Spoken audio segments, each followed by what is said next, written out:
Mesdames et messieurs de la presse, bonsoir. Très heureux de vous retrouver dans le cadre de cet exercice de redevabilité.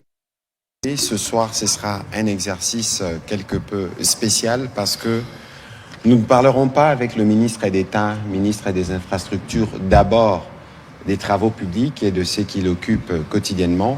Mais ce soir, monsieur le ministre d'État, nous voulons faire une plongée dans un exercice qui est sensible et particulier en ce moment parce que nous sommes évidemment agressés par le Rwanda et dans le cadre de cette agression, le narratif qui revient régulièrement met au devant votre communauté, la communauté à laquelle vous appartenez, et nous avons estimé qu'il était important, comme vous l'aviez fait déjà une fois dans le cadre de cet exercice de redevabilité, mais que ce soir nous puissions nous focaliser sur la question pour que vous puissiez nous donner les détails et pour que notre opinion puisse être édifiée parce que malheureusement, la guerre, nous la faisons dans un contexte aussi où il y a beaucoup de mauvaises informations qui circulent, qui ne permettent pas aux uns aux autres de comprendre la portée et la sensibilité de certains sujets. Et donc ce soir, nous voulons parler de la cohabitation pacifique en République démocratique du Congo et de la place de la communauté Banyamulenge. Monsieur le ministre d'État, bonsoir. Bonsoir Patrick. Merci de vous joindre à cet exercice de redevabilité dans un contexte où nous avons lancé la campagne Congolais Téléma. Monsieur le ministre, pour commencer, comment votre communauté vit ces moments lorsqu'elle est constamment épinglée par les présidents rwandais comme étant une communauté qui vit un génocide en République démocratique du Congo?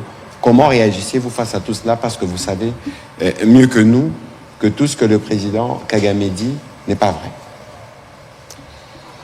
Merci, monsieur Patrick Mouyaya. Je voudrais commencer d'abord par saluer nos chevaliers de la presse ici. Bonsoir à vous. Je voudrais, d'entame, vous me permettrez, puisque c'est la première fois que je m'exprime ici sur la RTNC depuis les derniers développements que nous avons connus avec l'occupation de la ville de Goma, ensuite l'occupation de la ville de Bukavu. Je voudrais exprimer toute ma solidarité et ma compassion à nos frères et sœurs, à nos compatriotes qui vivent aujourd'hui sous cette partie de notre pays occupée par le Rwanda, parce qu'il faut appeler un chat par son nom, au travers de son supplétif ou ses supplétifs qu'est le M23 ou la FCM 23, comme on veut bien l'appeler. Et donc, nous voulons ici dire que nous partageons ces moments difficiles avec eux et nous pouvons comprendre que être sous la domination de forces d'occupation soit vraiment des moments, des temps difficiles pour nos frères qui vivent à Goma, à Bukavu, et dans toute cette partie, parce qu'aujourd'hui, Rutshuru aussi connaît le même problème, Masisi connaît le même problème. Et donc, notre solidarité et notre compassion les accompagnent à chaque instant. Alors, comment est-ce que notre communauté, la communauté Banyamulenge, vit cette situation? C'est un véritable déchirement pour nous. Un véritable déchirement parce que nous nous rendons compte que aujourd'hui, un pays voisin, que moi je traiterais d'un État belliqueux, exploite les quelques problèmes que nous pouvons avoir dans notre pays. N'oublions pas que nous sommes un pays immense, avec 450 tribus, et que, comme d'autres pays, nous connaissons des défis internes. Et ces défis internes sont, par rapport à cette problématique, sont des défis de cohabitation entre certaines communautés. Je voudrais vous parler d'abord, avant de répondre à cette question, de ma propre expérience. Comme il a dit, je suis originaire du Sud Kivu, territoire d'Uvira. Je suis de la communauté Banyamulenge. Mais avant d'être membre du gouvernement, je suis d'abord un élu du territoire d'Uvira. Élu du territoire d'Uvira signifie que j'ai obtenu des voix, non pas seulement de ma communauté d'origine, les Banyamulenge, mais aussi des autres communautés. Bafuliro, Bavira, Babembe, Bashi, Barega, qui sont installés dans ce territoire.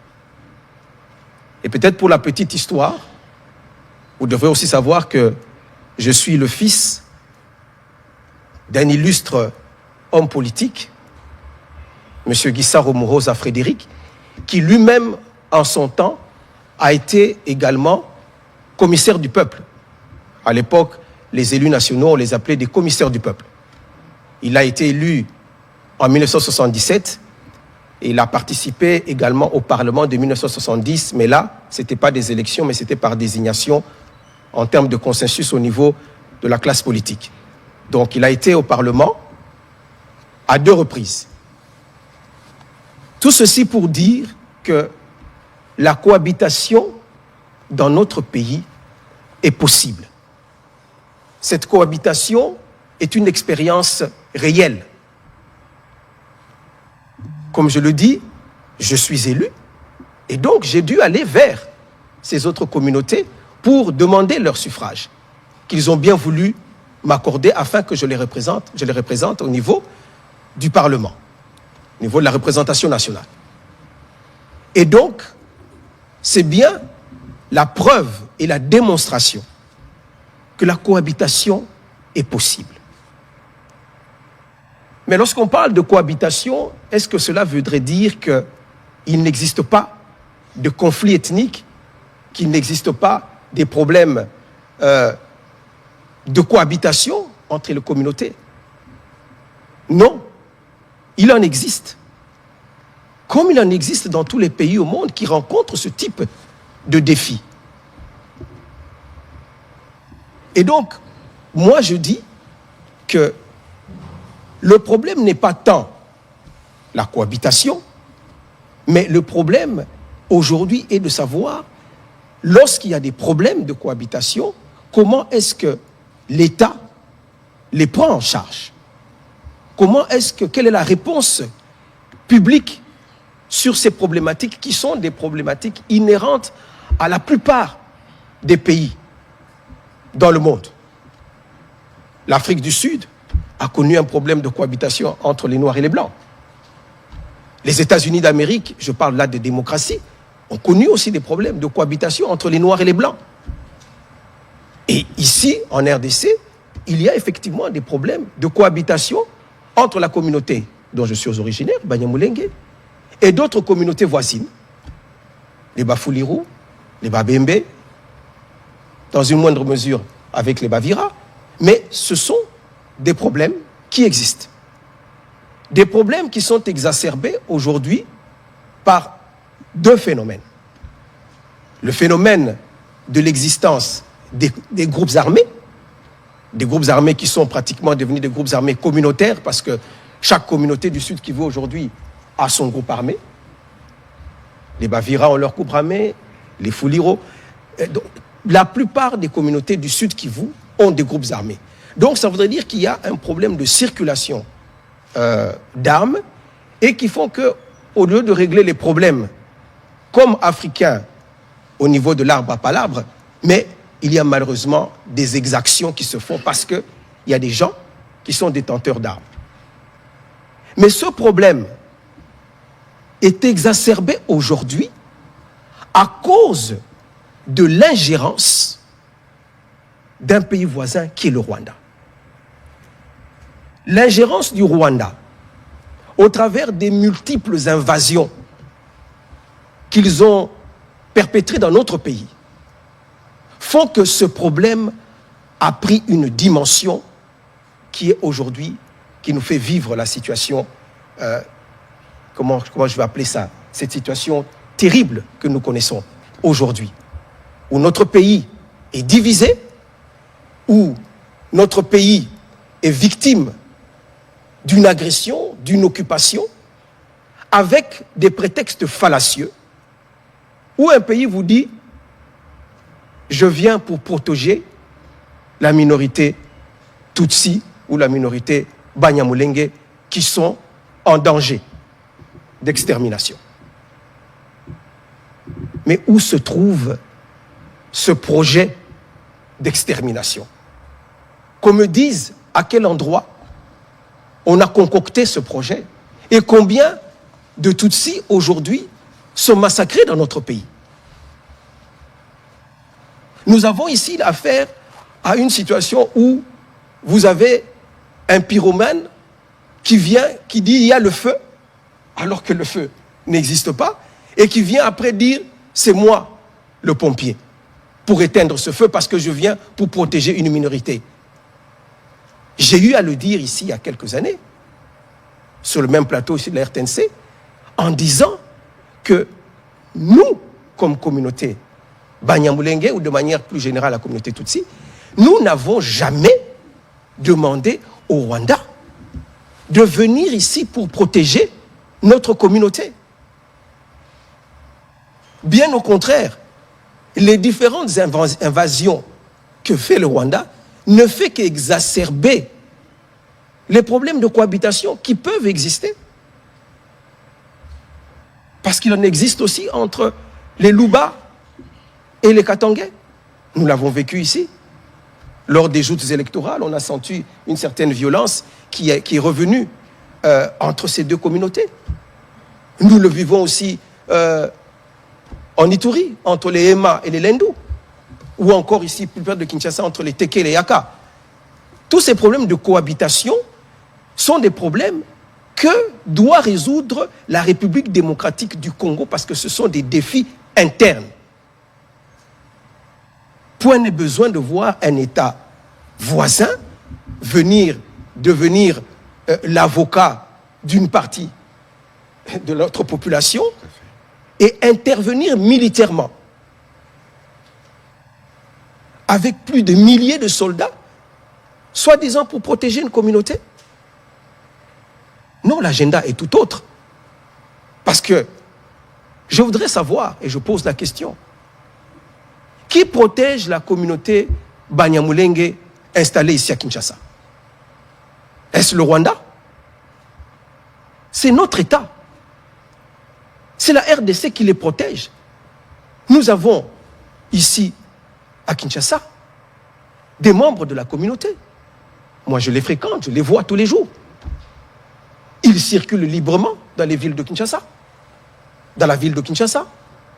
Nous avons notre communauté en bon nombre à Bukavu. Est-ce que c'est les Rwandais qui les protégeaient? Bien sûr, je parle d'avant l'invasion, parce qu'aujourd'hui, ils vont dire que c'est eux qui les protègent. Non. Bien avant l'invasion, qui les protégeait?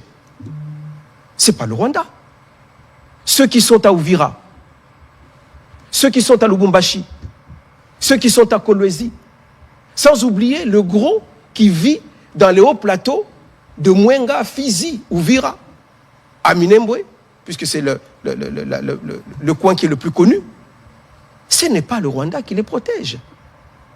C'est notre État qui les protège.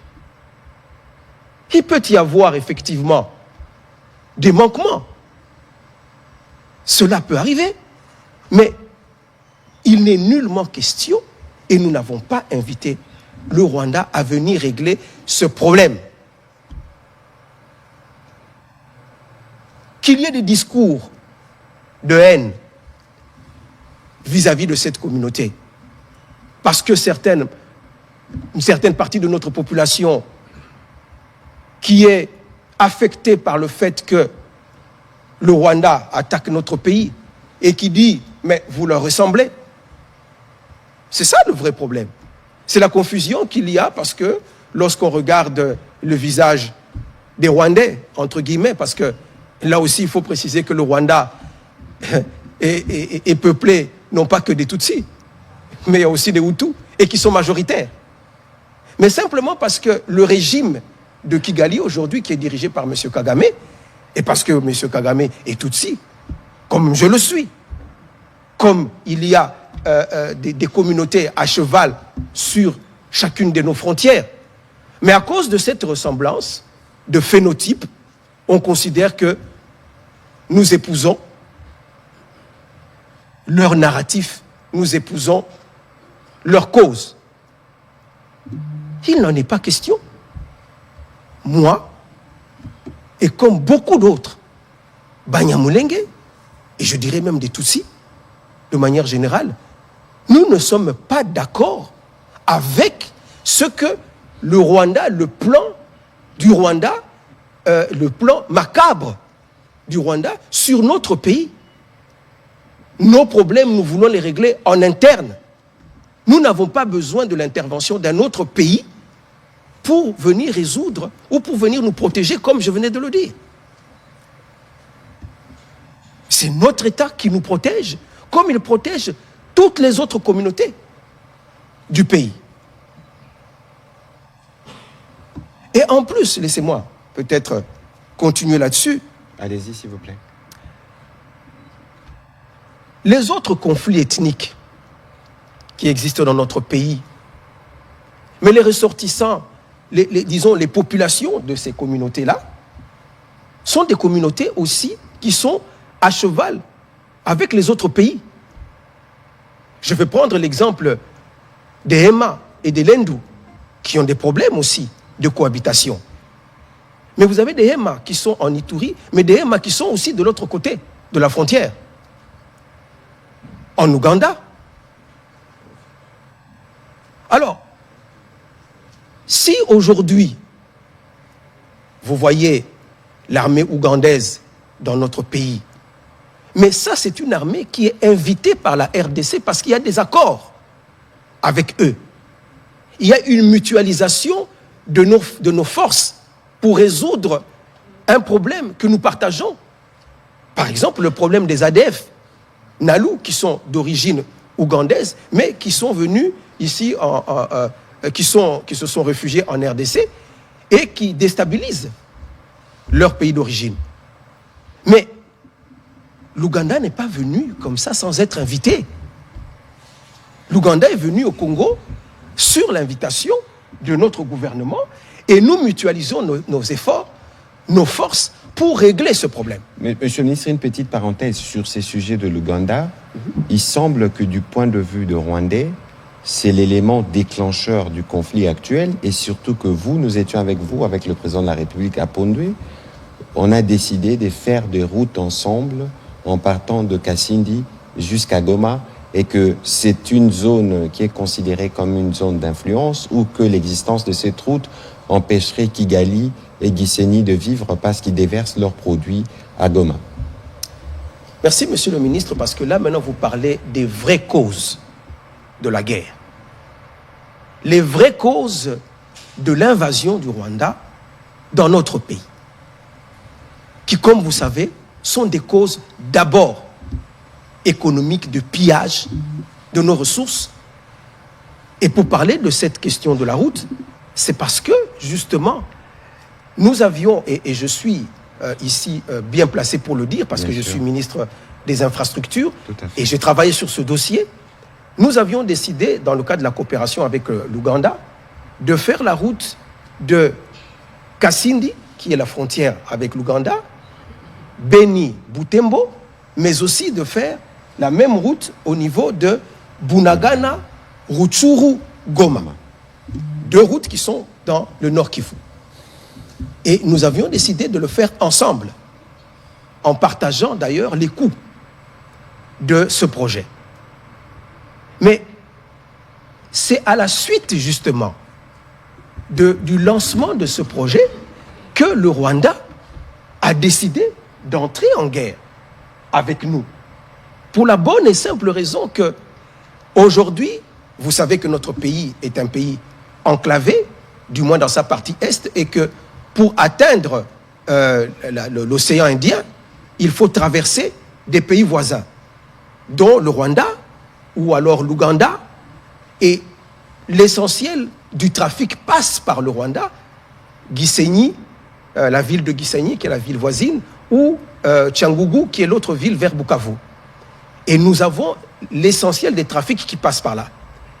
Parce que le Congo, en passant par Bunagana, donc en modernisant la route qui passerait de Goma, Rutshuru, Bunagana, c'est là les vraies raisons de la guerre. Parce qu'ils ont compris que tout le trafic qui passait par Gisenyi allait être détourné et les retombées économiques dont ils étaient bénéficiaires allaient aller vers l'Ouganda. Et c'est comme ça que la guerre a commencé. Vous savez que à l'arrivée du président Tshisekedi au pouvoir, il a eu une politique d'ouverture vers les voisins. Tout à fait. Dont le Rwanda. Nous avons tous vécu ça ici. Et je veux dire que ce n'était pas facile puisque la population congolaise a toujours gardé un sentiment de rancœur à cause des différentes invasions dont nous avons été victimes. Aujourd'hui, l'invasion s'appelle AFDEL. Demain, ça s'appelle RCD. Après-demain, ça s'appelle CNDP. Le surlendemain, ça s'appelle M23. Tous ces costumes que le Rwanda a portés, alors que le corps était le même, ce sont toutes ces guerres qui ont créé justement ce sentiment vis-à-vis du Rwanda. Et donc, le président Tshisekedi, en arrivant au pouvoir, lorsqu'il décide de l'ouverture, c'est assez mal perçu par notre population. Mais il voyait les choses dans une vision de paix et de développement de toute la sous-région. Absolument. Construisons plutôt des ponts plutôt que de construire des murs entre nous, afin que toutes les populations de notre sous-région, de notre comté, puissent en bénéficier. Voilà quelle était sa motivation. Et il a tendu la main au Rwanda. Mais aujourd'hui, on voit que on l'a payé en monnaie de singe.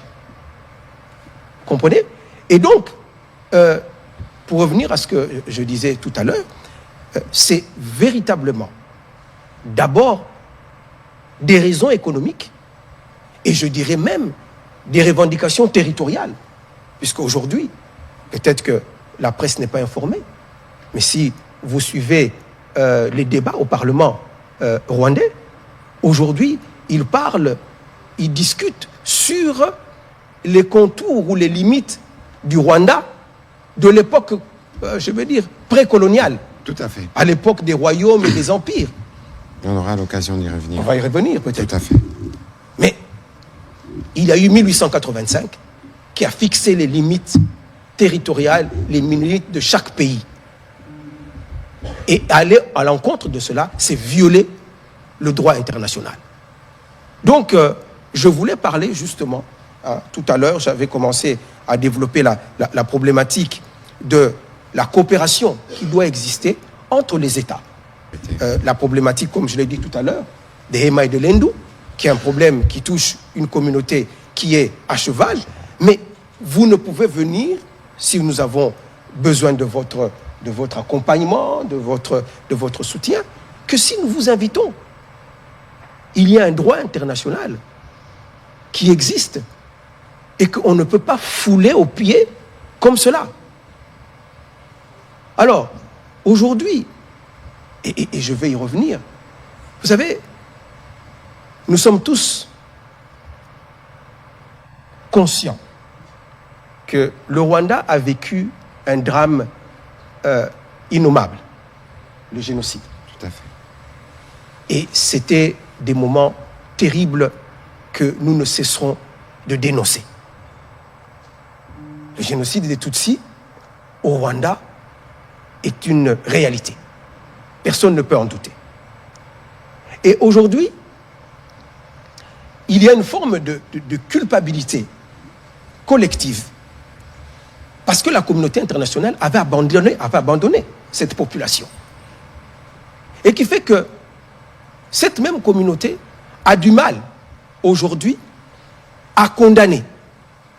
Il a fallu presque 30 ans pour que la communauté internationale accepte finalement, à cause des efforts diplomatiques que nous avons faits, de condamner le Rwanda pour ses invasions, à cause de cette culpabilité. Ils ont intervenu en 98, en 96, en 2008, en 2012, mais jamais ils n'avaient été condamnés. C'est maintenant que ces condamnations commencent.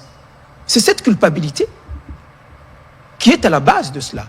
Et qu'il est difficile d'imaginer pour cette communauté internationale que la victime d'hier peut devenir le bourreau d'aujourd'hui. Parce que c'est cela. C'est de cela qu'il s'agit. Et nous, en tant que communauté, nous disons que nous avons besoin de vivre en paix avec nos frères et nos compatriotes des autres communautés congolaises. Nous ne voulons pas servir de marchepied. Nous ne voulons pas servir de prétexte aux agendas cachés d'un pays voisin. Parce que nous n'avons pas été associés à ce projet. Et nous nous inscrivons en faux. Et si d'aventure il y a des membres de notre communauté, parce qu'il y en a, qui travaillent effectivement avec eux, mais c'est à leur titre, je veux dire, c'est à titre personnel. Ils n'engagent en rien les communautés dont ils sont originaires. Ils n'ont pas le mandat de parler au nom de ces communautés à cause des aventures personnelles, de recherche de positionnement, de recherche de gains personnels. Qu'ils engagent toute une communauté à tel point que aujourd'hui, on verse dans une forme de globalisation ou même de criminalisation de toute une communauté en disant oui, vous êtes avec ces gens-là. Et j'attire l'attention ici parce que c'est ça le piège du Rwanda. C'est ça le piège du narratif rwandais. Lorsqu'ils disent nous venons pour protéger cette communauté, ils savent quelle est la réaction que cela va susciter de la part des citoyens congolais. Ça va être une réaction de rejet vis-à-vis de cette communauté en disant « Ah, c'est vous les complices. Ah, c'est vous par qui nos malheurs arrivent. » Voilà. Donc nous allons être rejetés par les autres communautés et peut-être les plus extrémistes de la communauté nationale vont même aller jusqu'à faire des discours de haine, vont aller jusqu'à faire des exactions contre cette communauté. Et le Rwanda viendra en disant, voilà ce que je vous disais. N'est-ce pas la preuve que cette communauté est maltraitée? N'est-ce pas la preuve que cette communauté est discriminée, qu'elle est stigmatisée? Parlons de la discrimination de cette communauté. On va atterrir par là avant de prendre les questions, Monsieur le ministre d'État. Parce que c'est non sans émotion que je vous parle. Évidemment. Et vous pouvez le comprendre. Je suis ministre d'État dans ce pays. Je suis élu dans ce pays. Avant moi, il y a eu des ministres d'État. Avant moi, il y a eu même des vice-présidents, un vice-président. Il y a eu des vice-ministres. Il y a eu des élus.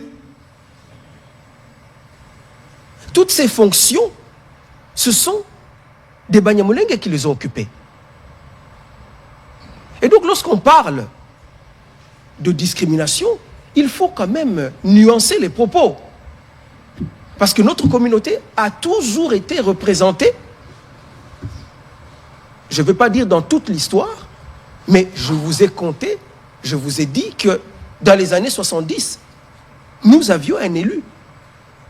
Et plus tard, il y a eu peut-être un vide pendant un moment donné, mais plus tard, nous avons eu un ministre des Affaires étrangères ici. et tous ceux que je viens les fonctions que je viens de citer. Donc, la représentativité de notre communauté est une réalité aussi. Ça n'exclut pas, effectivement, qu'il y ait eu, comme je l'ai dit, des problèmes de cohabitation avec certaines communautés, ou peut-être même ici à Kinshasa. Parce que disons les choses telles qu'elles sont. Lorsque notre pays est agressé, lorsque notre pays est attaqué, mais il y a une forme de révolte ici, à Kinshasa. Et lorsqu'on voit dans la rue quelqu'un qui se promène avec mon faciès, on dit Atala Barwande Bangoy.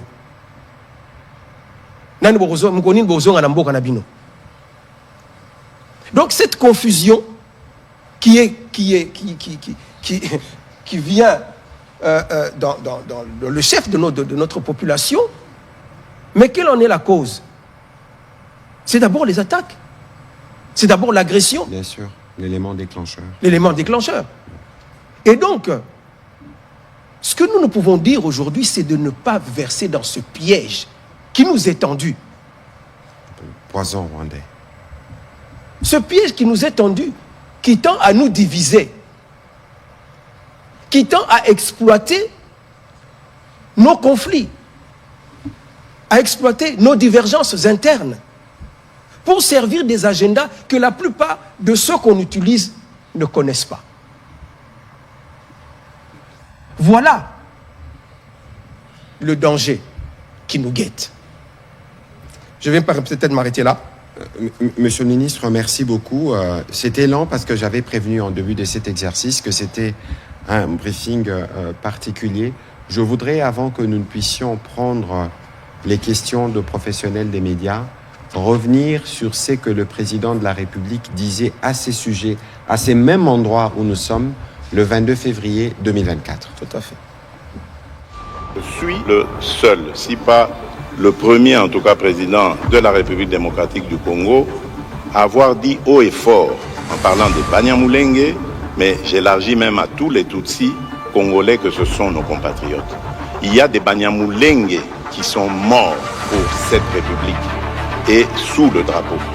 Donc j'en ai assez de ce discours qui consiste à discriminer ces populations et à donner ainsi l'occasion à des régimes barbares comme celui du Rwanda de nous envahir, sous de fallacieux prétextes d'ailleurs. Parce que je dois attirer ici l'attention de tout le monde, et c'est très dangereux d'avoir ce genre de discours. Vous faites le tapis de ce régime criminel du Rwanda, parce que ce régime, figurez-vous, il a aussi des Hutus qui travaillent à sa cause. Il a fabriqué.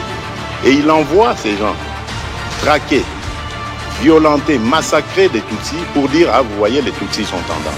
Donc, méfiez-vous, chers compatriotes, je ne veux pas que dans la République démocratique du Congo, que je dirige, grâce à vos suffrages, qu'il y ait de la discrimination. Tant que je serai président de ce pays, aucun citoyen de ce pays, aucune communauté tribale, ethnique de ce pays ne sera discriminée.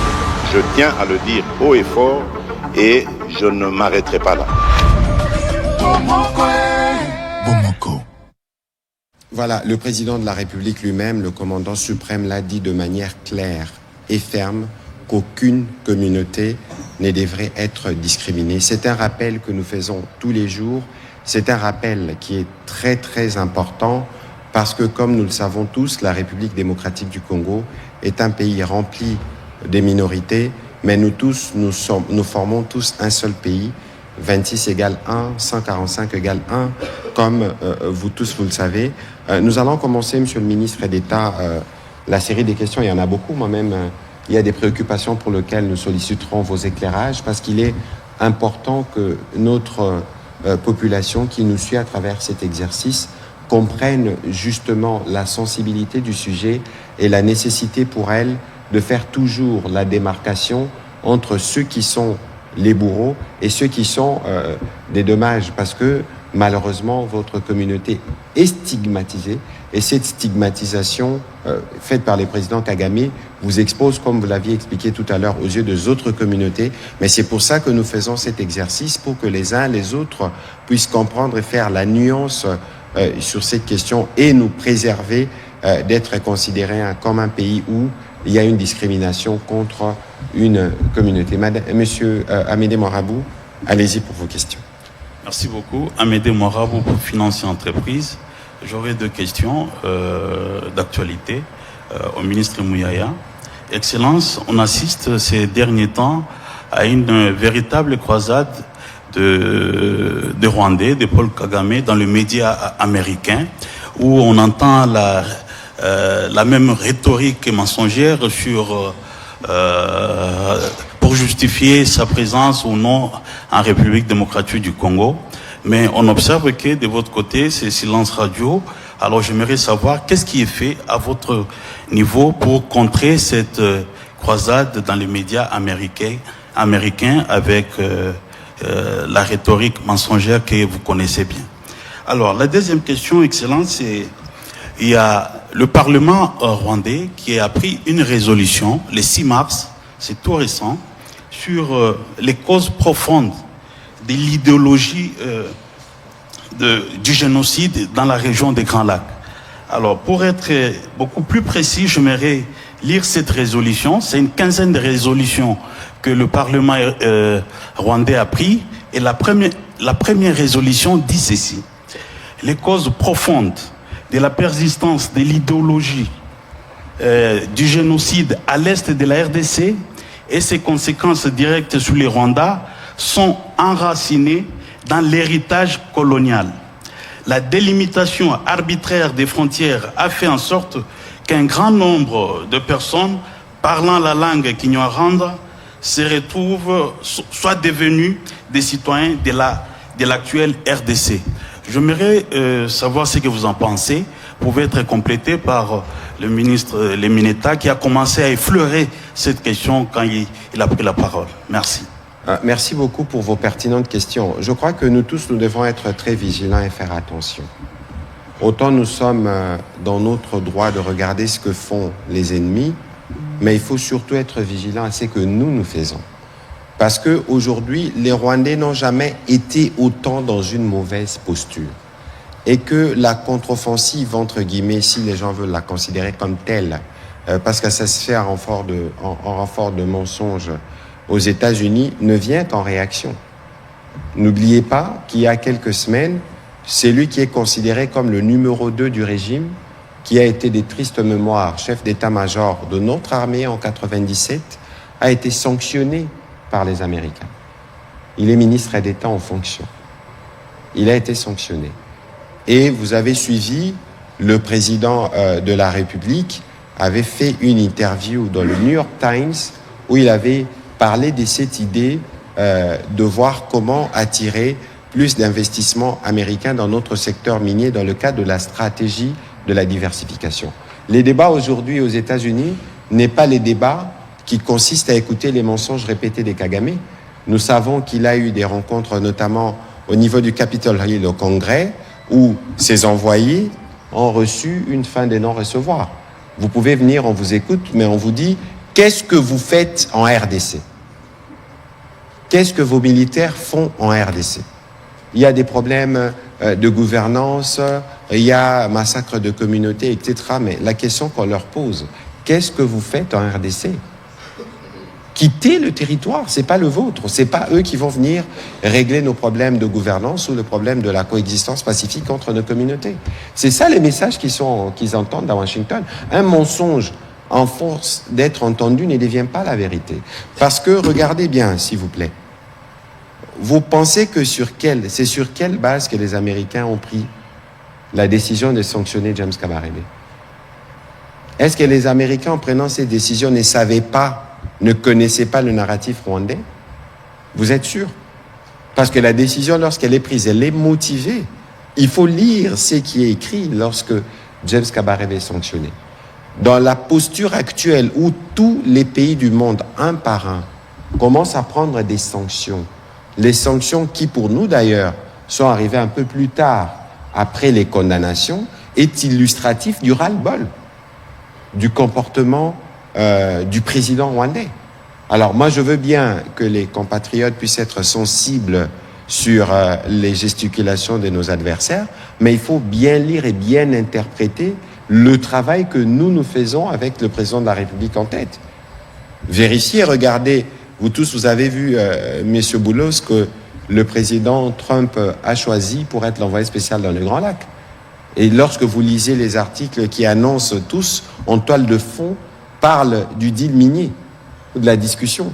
Alors, lorsqu'on veut parler à ce niveau-là des intérêts stratégiques à la fois américano-congolais, mais qu'est-ce que les Rwandais viennent faire là? Au contraire, le président Kagame, il essaye, on sait comment il opère à travers des groupes pour essayer de se trouver une place dans ces débats, mais il n'a pas de place justement dans ce débat qui doit se faire entre la République démocratique du Congo et le gouvernement américain. Et donc ici, il faut savoir que c'est eux aujourd'hui qui ressentent le plus des besoins d'aller s'expliquer dans le monde entier. Vous voyez les gesticulations du ministre des Réseaux sociaux, on veut aller à Bruxelles, on veut aller, mais regardez les mépris avec lesquels ils réagissent dans les communiqués lorsqu'ils sont sanctionnés. Mais des personnes qui sont sanctionnées aujourd'hui se retournent vers les personnes qui leur ont imposé des sanctions pour aller expliquer quoi? Que ce genre-là ne savait pas avant la prise des sanctions. C'est évident qu'ici, ils sont dans une stratégie des manipulations habituelles, une stratégie de désespoir, parce qu'ils savent que des sanctions massives arriveront. En tout cas, tant qu'ils garderont leurs troupes sur notre sol, cela va arriver parce que là, c'est violer toutes les règles internationales en la matière. Et surtout que vous suivez quotidiennement des crimes de guerre, on attaque des malades dans les hôpitaux, on les kidnappe, on les tue, on attaque les écoles, mais tout ce qui se fait là, le monde entier voit. Je ne vois pas les discours que le président rwandais et ses sbires ou supplétifs peuvent ressasser matin, midi et soir, qui va changer la réalité qui est vécue sur les terrains, celle des massacres systématiques. Et donc, les Congolais, partout, nous sommes devant avoir confiance. Parce que lorsque nous vous parlons de la combinaison de tous les fronts, ça produit des résultats. Et donc, même sur les terrains où ils sont supposément censés être, nous y étions. J'étais les premiers, moi, à faire les débats avec Madame Ramaya d'Atlantic Council, peut-être parce que c'était en anglais, les uns les autres ne sont pas suivis, n'ont pas pu suivre.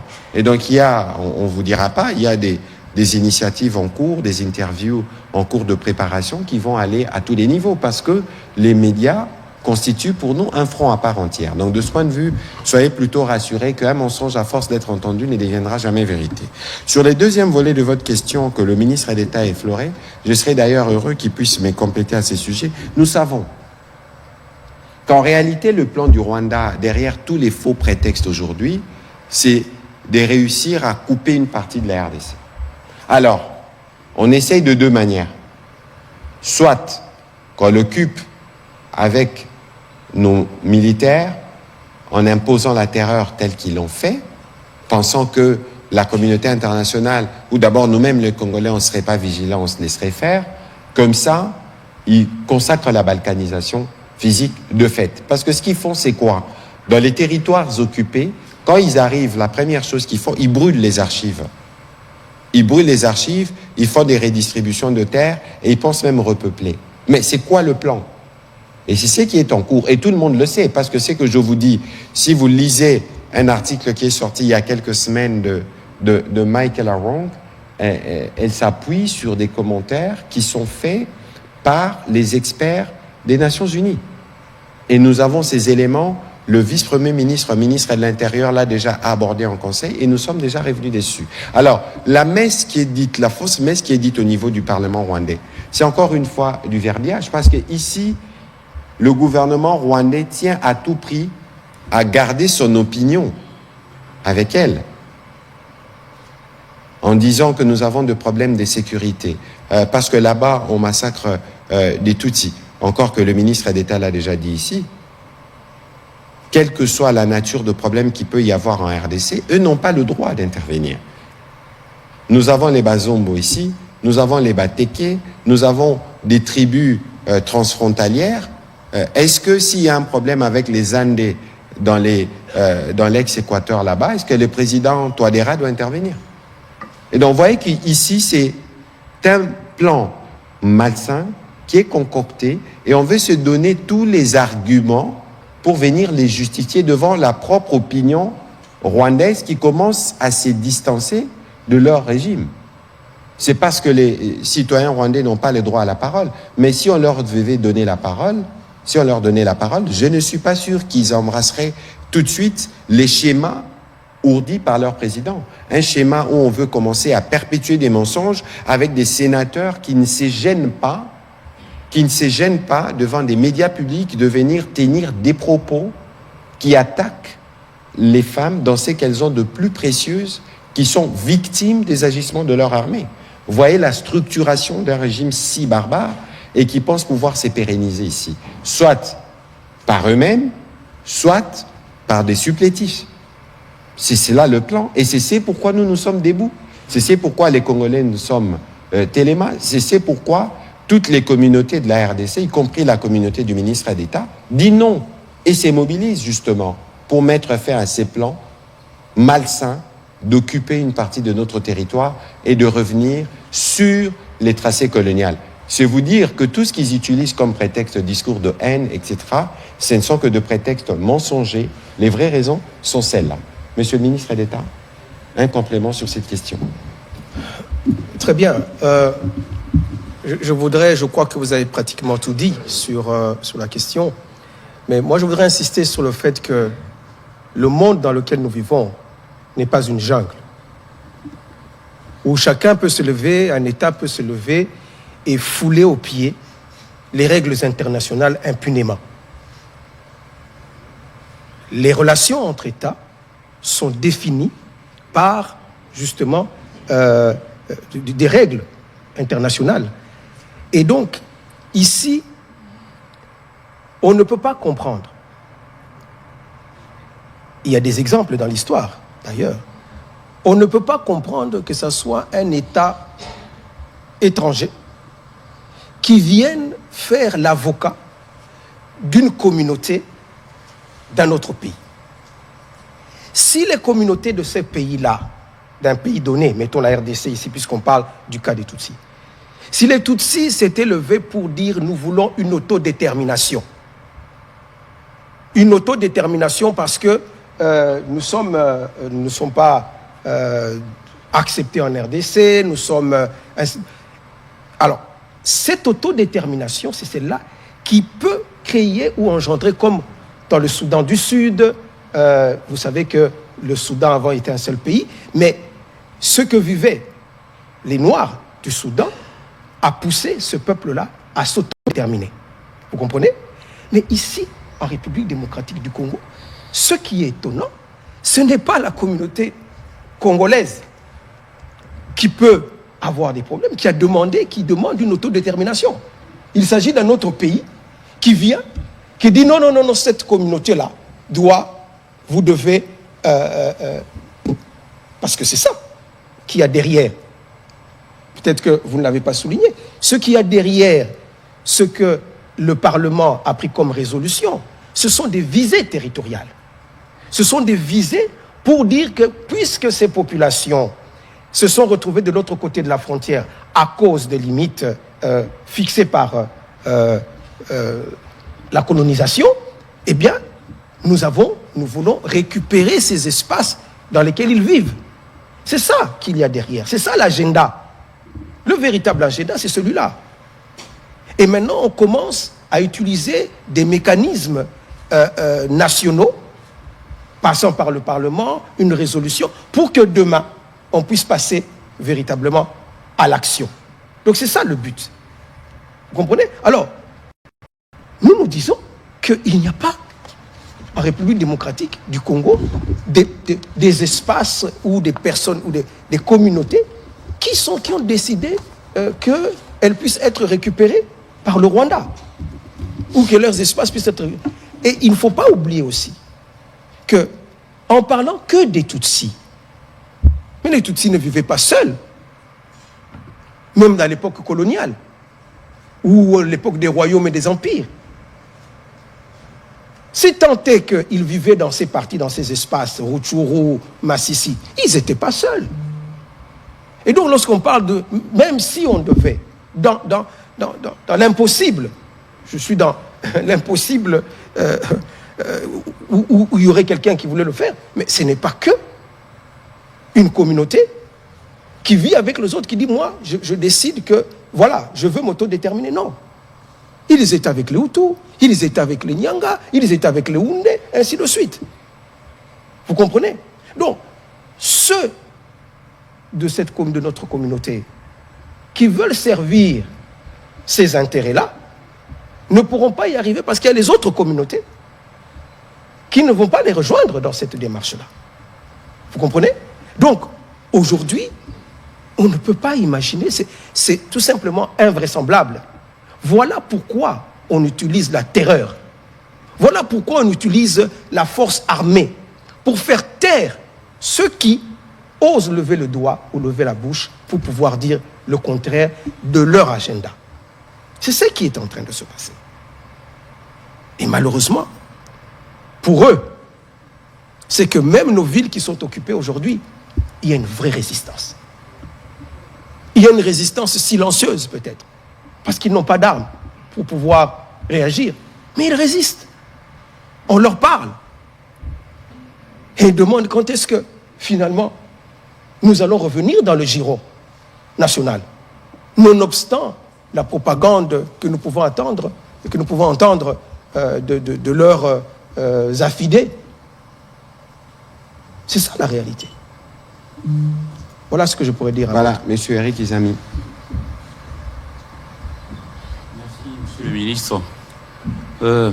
Tout d'abord, je voudrais commencer par louer ces initiatives parce que j'aurais voulu que ça puisse se succéder avec ce qu'on avait fait autrefois avec le professeur Ndaiwel Eziem Isidore, mais ensuite avec le professeur Tshibangou Kalala dans ses explications. Félicitations pour vos initiatives.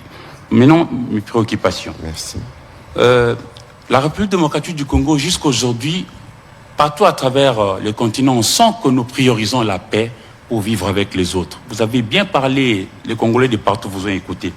Mais vous, aujourd'hui, Monsieur le ministre Alexis Gisaro, vous êtes aussi un notable. Vous avez dit, et vous avez dit avec sincérité, que vous êtes un élu d'Ouvira, donc Sud Kivu.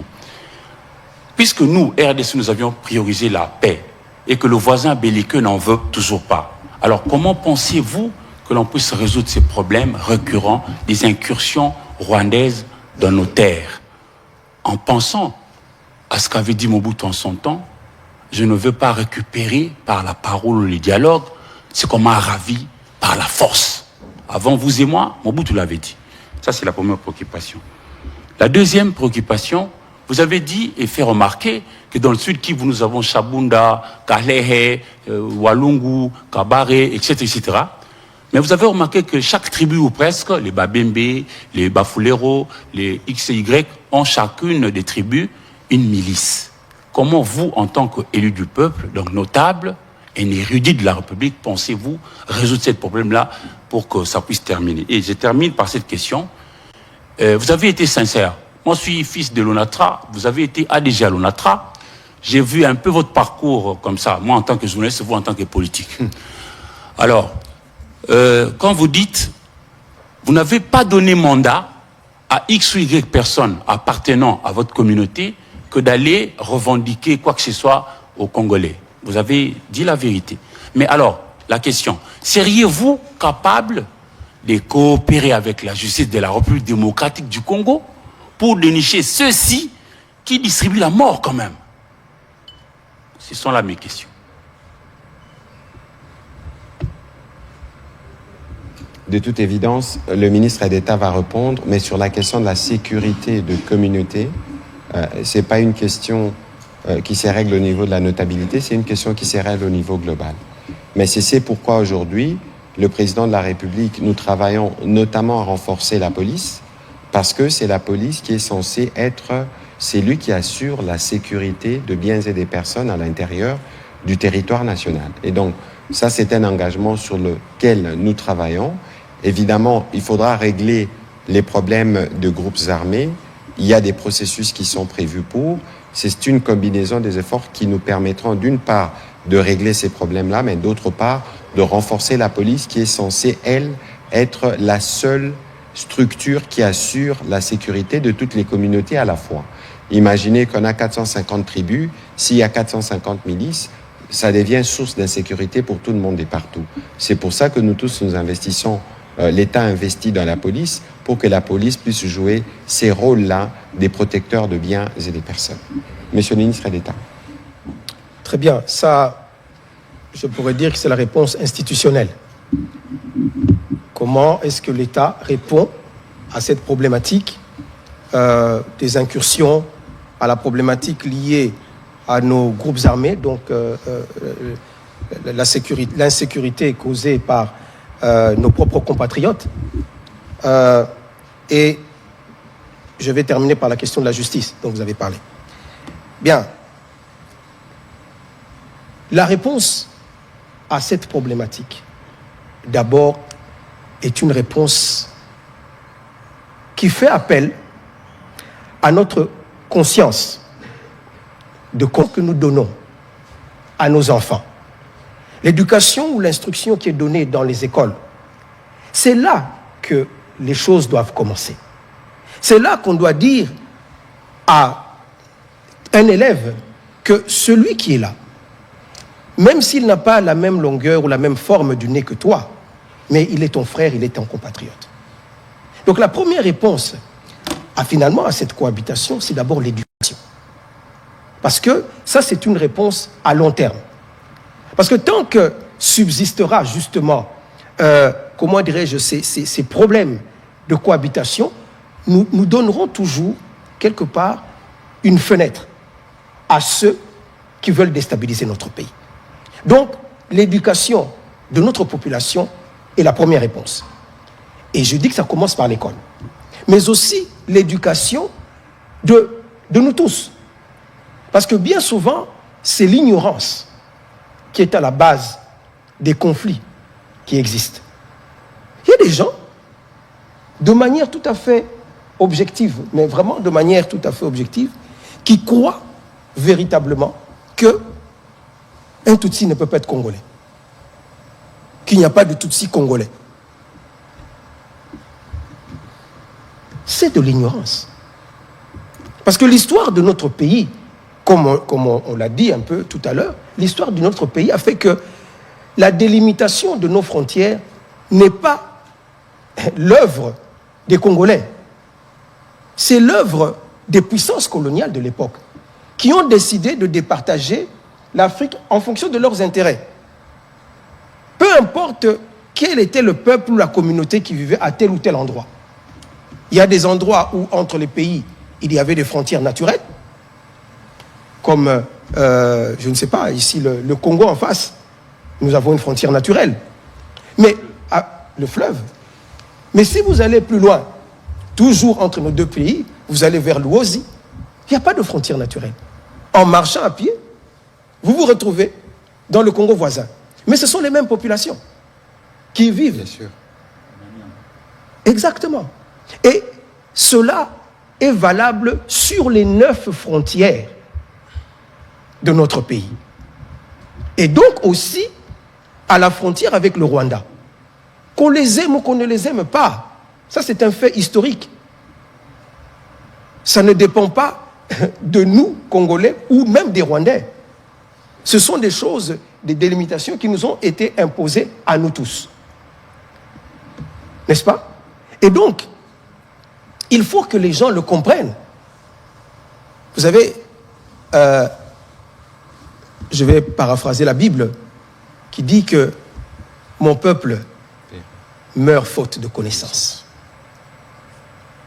Notre pays aussi est détruit quelque part à cause de l'ignorance. Parce que cette ignorance fait que nous nous rentrons entre nous. Nous nous combattons entre nous. Hein? On dit souvent que la Bible encore, c'est peut-être mon côté un peu chrétien, qui dit qu'une maison divisée contre elle-même ne peut pas subsister. Donc pour que notre pays subsiste, il faut l'unité nationale. Il faut l'acceptation des uns et des autres. N'est-ce pas? Et le problème, c'est lorsque l'ignorance nous amène à poser des actes en pensant réellement agir en faveur de notre pays. Donc, quelqu'un qui aujourd'hui, il y en a qui disent, qui traitent tous ceux qui me ressemblent, tous les Tutsis, de Rwandais. Et ils croient, en fait, rendre service au pays en le disant. Alors qu'en réalité, ils sont en train de rendre service et de véhiculer justement le narratif du Rwanda, qui s'en sert pour dire, voilà, c'est ça le discours de haine ethnique. C'est ça le discours d'exclusion. Le discours de stigmatisation. Alors que ces gens, en le disant, pensent rendre service à leur pays. Voilà l'ignorance. Et c'est cette ignorance que nous devons combattre tous. Vous, chevaliers de la plume, comme nous, politiques, l'État. Comprenez?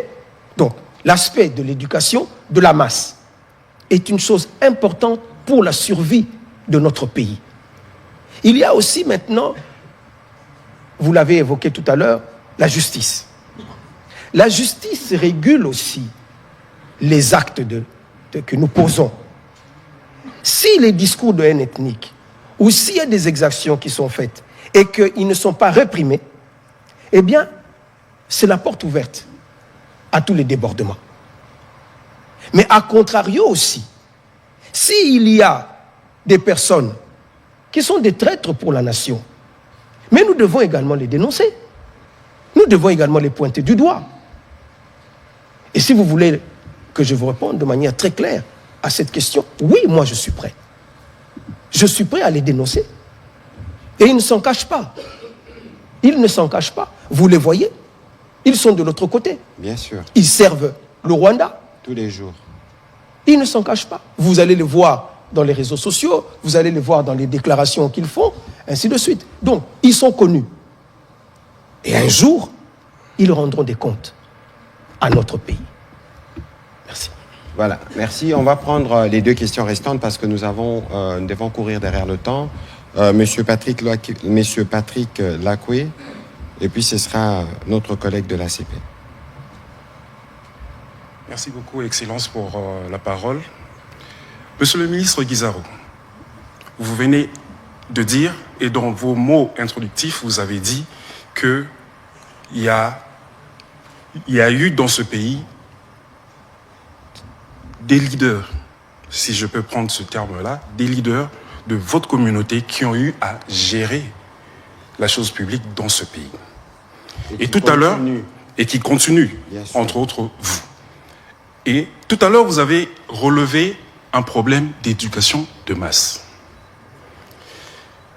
Est-ce que vous savez que dans la population, l'on condamne votre silence? Quand le pays est agressé, ses leaders, Banyamulenge, se taisent. Ils ne se prononcent que quand ils sont pointés du doigt. Que répondez-vous? Avant même qu'ils ne répondent, moi qui vous parle, de manière régulière, j'ai reçu des sollicitations de la communauté Banyamulenge pour s'exprimer, de manière régulière. Et à chaque fois qu'il y a des cas, des dérapages ou des cas des poisons rwandais qui circulent, je suis moi le premier à être alerté par la communauté et ce n'est même pas par mon collègue ministre d'État. Je pense qu'il y a quelques jours, nous avons vu qu'elle s'est exprimée de manière claire et on n'avait pas besoin de les stigmatiser ou de les activer. Parce que moi qui suis régulièrement en contact avec eux, je sens en eux le même souci que chacun d'entre nous pour que cette guerre se termine. Je fais un témoignage qui n'est pas lié au fait que le ministre Guissaro soit mon collègue ou que je connaisse depuis des longues années, mais parce que, en dehors de lui, régulièrement, comme je suis le ministre de la Communication et des Médias, je suis mis au parfum des situations par les membres de sa communauté. Je tenais à faire ces témoignages pour être plus précis. Monsieur le ministre, allez-y s'il vous plaît. Vous avez peut-être vidé ma réponse. Personnellement, je suis intervenu ici pour parler de cette question. Et je l'ai fait dans des termes très clairs, en disant que jamais notre communauté n'a invité le Rwanda au Congo ou à demander un quelconque plaidoyer du Rwanda ou son advocature pour régler nos problèmes. J'ai mis en avant le fait que nous avons un État responsable, un État qui doit régler les problèmes de conflits internes, là où ils apparaissent. Donc nous ne sommes pas tus, nous l'avons dit. Mais peut-être que, et je peux accepter votre remarque en disant nous devrons le faire plus souvent. Peut-être, nous devons le faire plus souvent pour que la communauté nationale soit, ou l'opinion nationale soit beaucoup plus informée sur ces questions. Nous devrions réaliser des émissions historiques qui peuvent montrer effectivement que la problématique, même des origines, que nous ne sommes pas une population qui est venue juste après les massacres qu'il y a eu au Rwanda, parce que cette idée aussi circule dans la population en disant voilà, ils sont arrivés ici en 1960, après que le Rwanda ait connu les massacres de 59, ou encore d'autres qui situent notre arrivée en 72. Des émissions pareilles doivent être organisées. Et moi, je peux vous dire que je l'ai fait sur d'autres chaînes de télévision, bien avant. La dernière fois ici, c'était le 14 février 2023. Avec vous. Ici. Et puis on a déjà fait plusieurs émissions, notamment avec l'honorable Sebineza. Tout à fait. Ou avec les députés d'Ouvira. Vous avez reçu aussi d'autres personnes, comme M. Gassoré, M. Kamanzi, ou d'autres personnes qui ont eu à intervenir sur ces questions pour expliquer à l'opinion nationale. Mais c'est vrai que peut-être que les gens estiment que nous ne parlons pas assez, ou nous ne le disons pas assez. Je peux effectivement accepter cela pour dire que nous devons faire un effort plus grand pour que notre population soit mieux informée, soit mieux sensibilisée sur ces questions, parce que effectivement, c'est là le véritable piège qui est tendu, non pas à une communauté, mais qui est tendu à notre pays. Tout à fait. Parce que c'est ça aujourd'hui, le véritable discours, le narratif du Rwanda se base sur cela. Et nous ne voulons pas cautionner ce narratif. Et je pense que vous allez nous revoir beaucoup plus souvent sur ces questions. Voilà. Monsieur le ministre d'État, parce que nous parlons de votre communauté, de sa représentativité, est-ce que vous pouvez nous donner, peut-être sans les citer, pas les nombres, mais tout au moins une idée des membres de votre communauté qui font partie des différentes structures de l'État? Oui, j'aurais dû d'ailleurs l'évoquer tout à l'heure. Tout à l'heure, j'ai parlé des hautes fonctions d'État, en parlant de ceux qui ont œuvré dans le gouvernement. Mais dans les entreprises publiques, nous avons aussi des membres de la communauté qui sont des directeurs dans les entreprises. La Banque centrale, le Fonds de promotion de l'industrie, et j'en passe. Mais au-delà du monde civil, il y en a aussi dans l'armée. Dans l'armée, nous avons des membres de la communauté, mais à tous les niveaux, à tous les grades. Des généraux, à partir du grade de général jusqu'au plus bas de l'échelon. Nous avons une dizaine. Si je dois prendre tant ceux du Sud Kivu que du Nord Kivu, nous avons une dizaine. Actuellement, le numéro 1 de la zone de défense, qui a en face de lui justement les armées du Rwanda ainsi que ses supplétifs du M23, le général Masunzu, et de la communauté, Banyamulenge. Le commandant des régions adjoint du Sud Kivu et de la communauté Banyamulenge.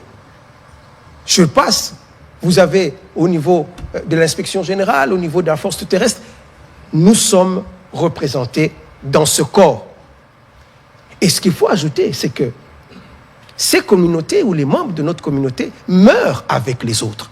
Absolument. Les présidents de la République l'avaient relevé ici. Ils versent leur sang avec les autres. Récemment encore, au mois de février ici, il y a un colonel qui a été abattu sous les balles. de l'armée rwandaise. Son corps est ici, est à la morgue. Oui. Donc, nous sommes présents dans les institutions et dans la vie nationale, de manière générale. Je ne parlerai pas de ceux qui sont dans le commerce. Il y en a qui font du commerce de vaches, qui circulent avec leur bétail un peu partout de la République. Et si certains, effectivement, peuvent rencontrer des problèmes, parce que ça arrive aussi, qu'ils soient en face de certains extrémistes qui leur causent des problèmes, véritablement. Mais tout cela, ça revient à ce que disait tout à l'heure le ministre. Ça, ce sont des questions que notre pays, notre État, doit résoudre et est en train de résoudre. C'est pourquoi vous voyez que, au plus haut niveau de l'État, le chef de l'État lui-même se mouille le maillot pour en parler, pour éviter que nous tombions dans le piège qui nous est tendu, en disant, ce sont des compatriotes.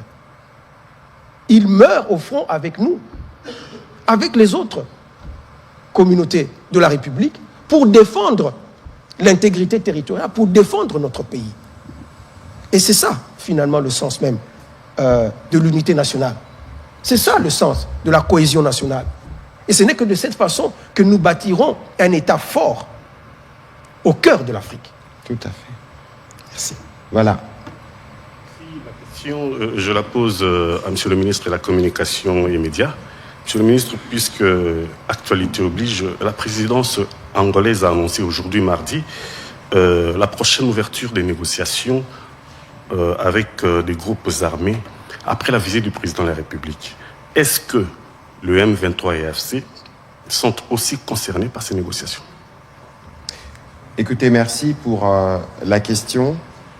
Ce qu'il faut savoir, et c'est que je peux en dire pour le moment, c'est que le président angolais avait une responsabilité dans le cadre de la résolution 2773. Pour ceux qui n'ont pas lu, je souhaiterais que les gens lisent, parce que c'est lui qui est le médiateur principal dans le cadre du processus de Luanda. Et il a invité le président de la République aujourd'hui pour lui faire part de l'initiative qu'il a prise. Donc il faudra attendre dans les prochains jours de précisions qui pourront être faites sur comment cette initiative devrait se faire. Donc nous reviendrons pour vous donner des plus amples détails dès que nous les aurons. Voilà. Monsieur le ministre, on va terminer cet exercice, mais il y a quand même la question, une question pendante, c'est la question des FDLR. Parce qu'on peut tous se souvenir qu'il y avait ici l'ambassadeur du Rwanda qui est revenu sur le sujet. Je voudrais qu'avec la technique, on puisse les réécouter, comme ça on pourra avoir aussi votre réaction sur le sujet, parce que c'est un prétexte qui est récurrent.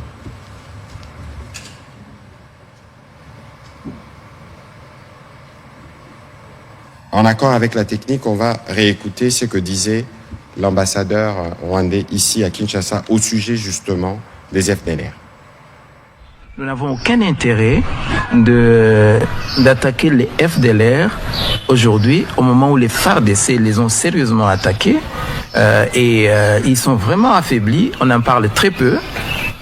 Donc c'est aussi le fruit d'une bonne coopération. Une bonne coopération amène à des résultats qui enlèvent l'élément ou l'épine dans le pied, ou le prétexte, comme on l'appelle ici. Comme aujourd'hui. Voilà, Monsieur le ministre d'État. Merci beaucoup pour le passage de cet élément. Parce que Monsieur Kariga qui parle et était l'ambassadeur du Rwanda ici en République démocratique du Congo. Et ces propos, il les a tenus en 2021, je pense, si mes souvenirs sont bons, où, comme vous l'avez suivi avec moi, il dit que les FDLR ne constituent plus une menace existentielle pour le Rwanda. Il y a encore 4 ans. Ils ne constituent plus une menace existentielle. Pourquoi? Parce que la République démocratique du Congo a mené des opérations qui ont fait qu'on a réduit la nocivité de ce groupe. Et aujourd'hui, quand il le disait, il ne constitue plus une menace. Donc, et il insiste sur la coopération qui existait entre les deux pays, qui a conduit à ce résultat.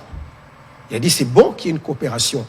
Et j'aimerais dire clairement qu'il n'y a pas meilleure réponse pour comprendre que le narratif rwandais d'aujourd'hui est un narratif qui est totalement faux. Parce qu'eux-mêmes l'ont dit, et c'est un représentant officiel du Rwanda qui l'a dit. Il n'y a plus de menace existentielle du Rwanda par rapport au FDLR. Donc, ce que nous comprenons, c'est quoi?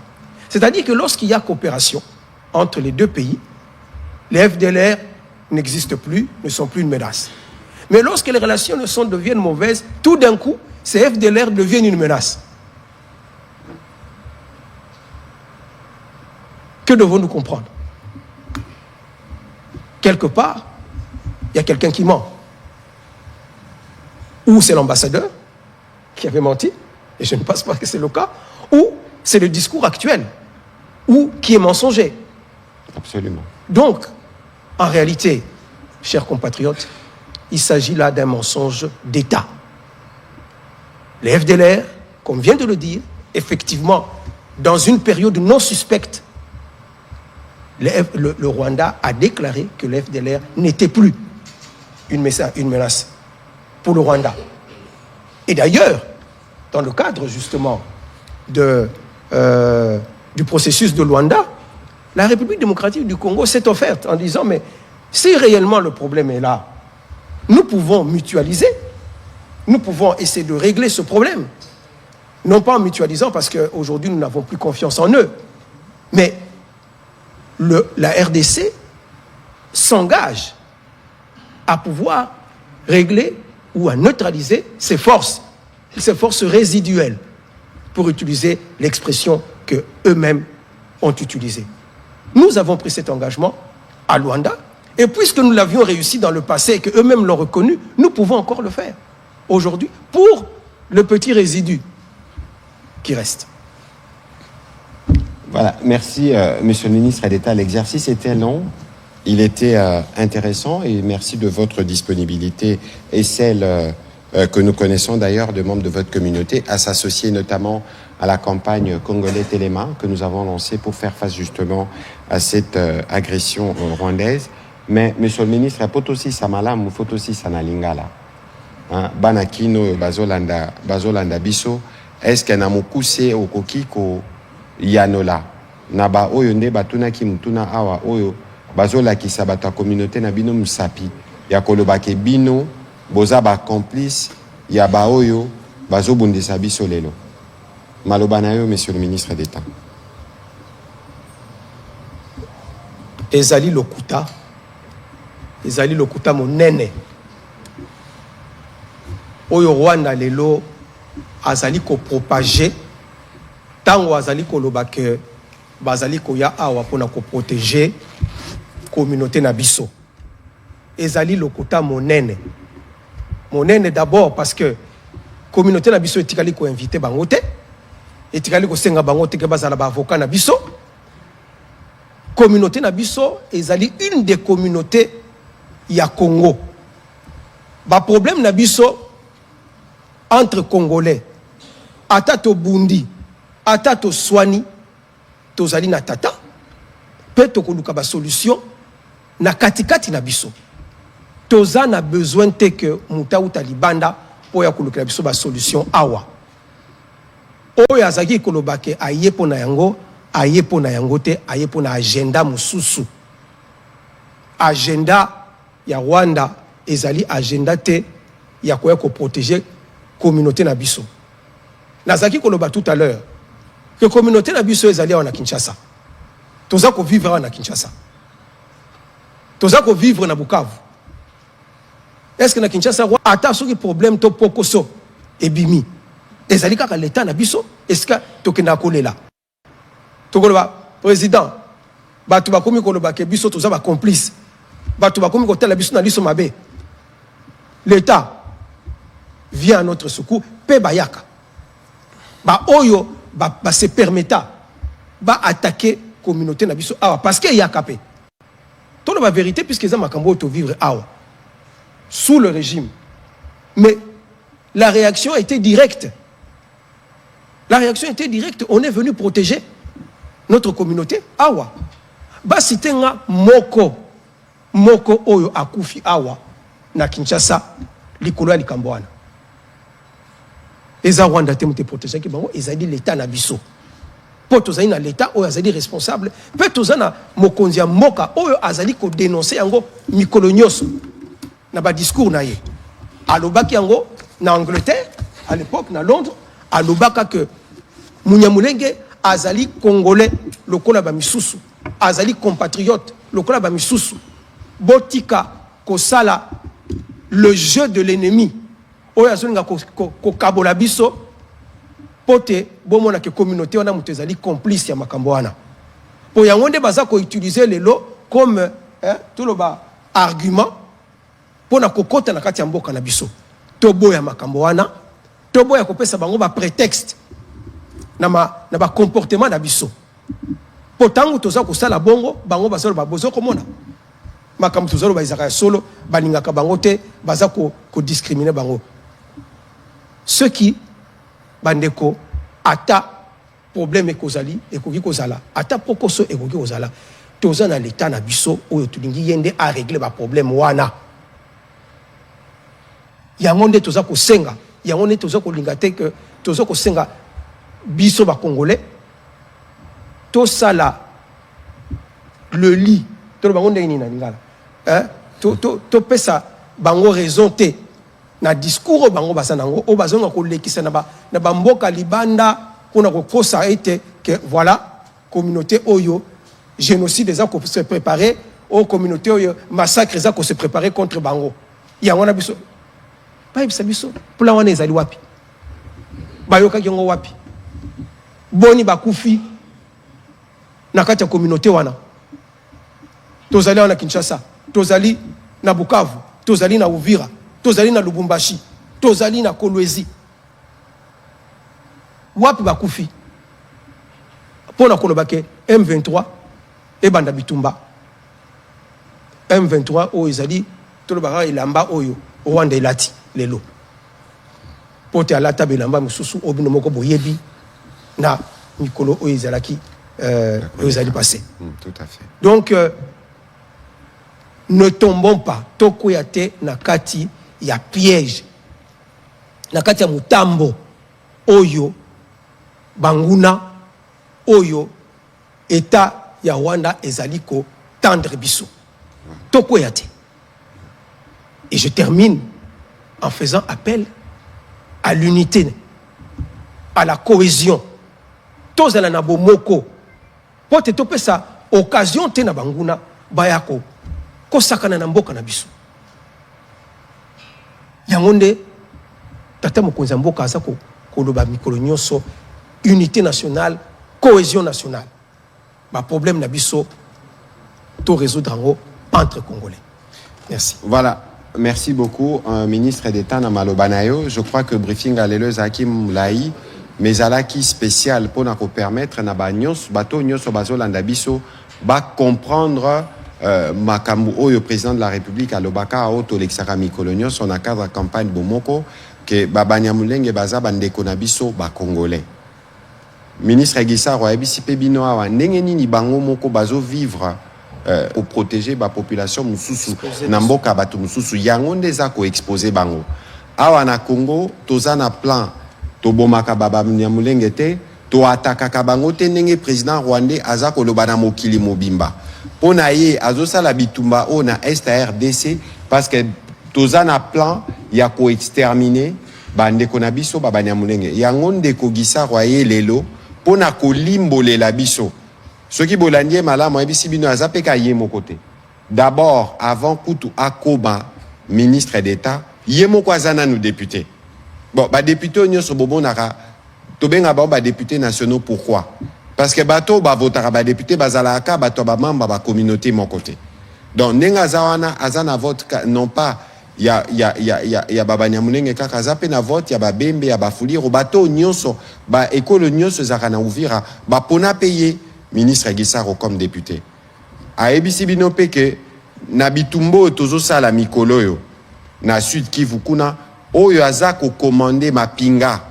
C'est le général Patrick Massunzu. Azape muto a communauté. Donc et là kisi que bazape na ba cadre, bazana ba député na Assemblée nationale. Bazana ba cadre na Banque centrale. Bazana ba cadre na administration publique. Bazape kaka na Kinshasa te. Na ville nini ya Congo bino boka ki sango. Ke ba ataka ki munyamulenge moko. Awa biso nyonso nde photo telema. To bunda contre ignorance, to pe otozo benga poison rwandais.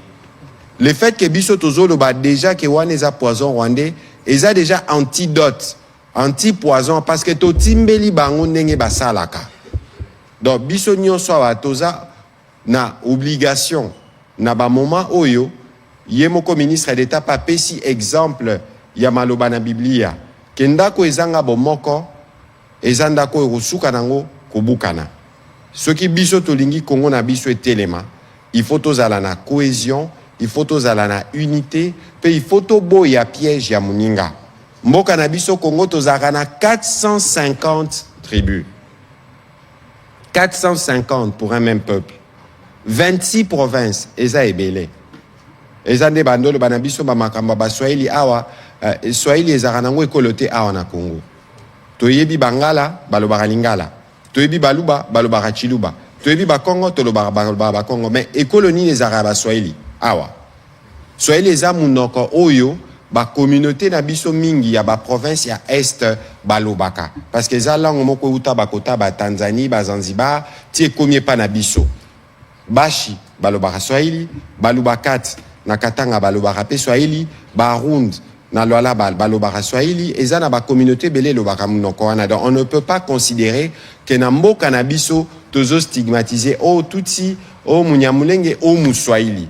O ananyo sobozo mona eza ba gesticulation. Ya ba oyo balingi Congo ezala ya kokabwana alors que bango bazo sala ba œuvre na bango ya ko détruire mboka na biso pe ya ko yiba nkita na biso.